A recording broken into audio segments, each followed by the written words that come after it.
Selamat pagi seluruh siswa SMPK Penabur Jakarta. Hari ini kita bertemu lagi dalam pembelajaran Bahasa Indonesia. Kita akan belajar dengan topik teks laporan percobaan. Anak-anakku sekalian, sebelum kita mulai pembelajaran, marilah kita berdoa. Tuhan Allah Bapa yang Maha Baik, terima kasih atas karunia dan berkat-Mu sampai hari ini.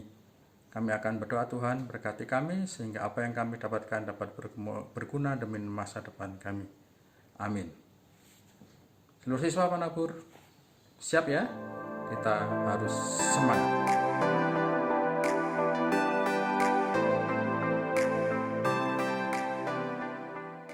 Nah, pada kesempatan ini kita akan belajar tentang teks laporan percobaan. Kita akan mengingat pembelajaran dulu. Yang pertama, mengidentifikasikan informasi tentang teks laporan percobaan. Yang kedua, menelaah struktur teks dan kebahasaan dari laporan hasil percobaan. Silahkan nikmati dalam slide-slide berikutnya.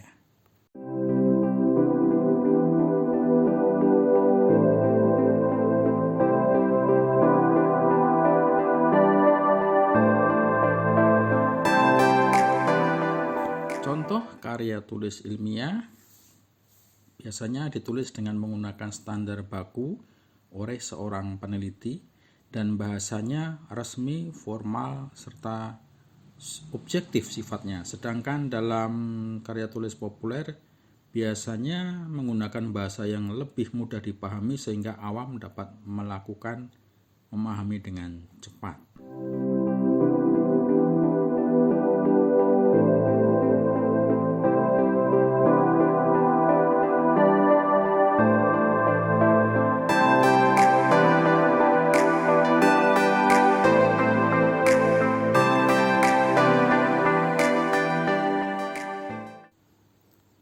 Struktur yang pertama yaitu struktur tujuan.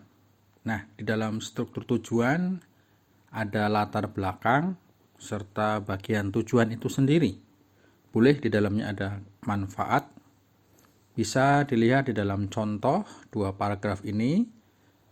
Di dalamnya menyangkut pembelajaran paragraf awal tujuan percobaan. Ada bagian latar belakang. Lihat di paragraf 1, sedangkan tujuan dan manfaat bisa dilihat di paragraf kedua.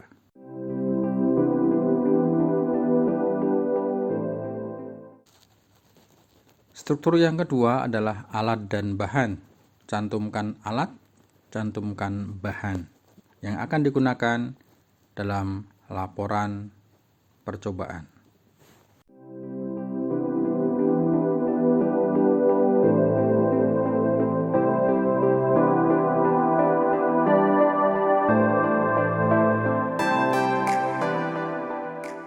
Pada bagian hasil percobaan, kita lihat ada penampakan data yang biasanya hasil pencatatan dari apa yang telah diuji cobakan.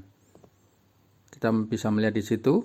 Kemudian berikutnya adalah analisis data dan narasi hasil penelitian. Pada bagian inilah yang terpenting atau dari intisari hasil dari laporan percobaan itu. Pada bagian akhir ada struktur kesimpulan. Di dalamnya terdapat simpulan umum dan saran. Tolong dibedakan dengan hasil laporan percobaan dan bagian kesimpulannya.